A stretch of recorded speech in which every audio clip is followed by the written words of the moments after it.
Mga manungbaligya naman sa palupok sa reclamation area sa Bacolod City amat-amat na nga nagapatukod sang stalls.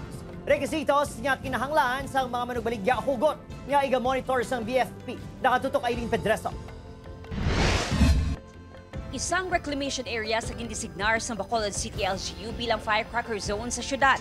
Sa unang semana sa Disyembre, talalupang doon nga amat-amat na nga nagatukod sa stall sa pila ka manugbaligya sa palupok.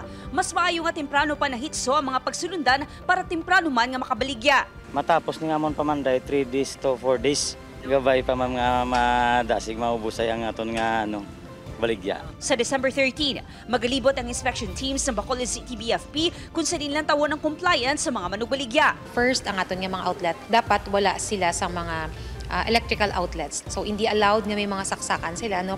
Magluwas dire, kinahanglan nga may ipahamtang nga drum nga may unod nga tubig, dapat may balasman kag fire extinguisher nga sarang magamit pananglitan may magluntad nga sunog. Iga-monitor man sang BFP nga nasunod ang lista sa mga palupok nga pwede ibaligya. Kung makapasar na sa inspection kag makakomply sa mga requirements, pwede na mahatagan sa Fire Safety Inspection Clearance o kung FSIC ang mga manugbaligya. Kung magsugod na sa pagbaligya, pagdumilian ng testing sa mga palupok sa sulod sang firecracker zone, hindi man pwede makapanigarilyo sa lugar.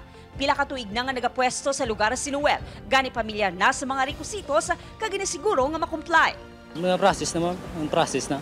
Meron ng mga fire extinguisher, kag mga tubig, kag balas, ibutang namon sa diri sa tubang namon. Upod Garuel Banggoy, Aileen Pedreso, One Western Visayas.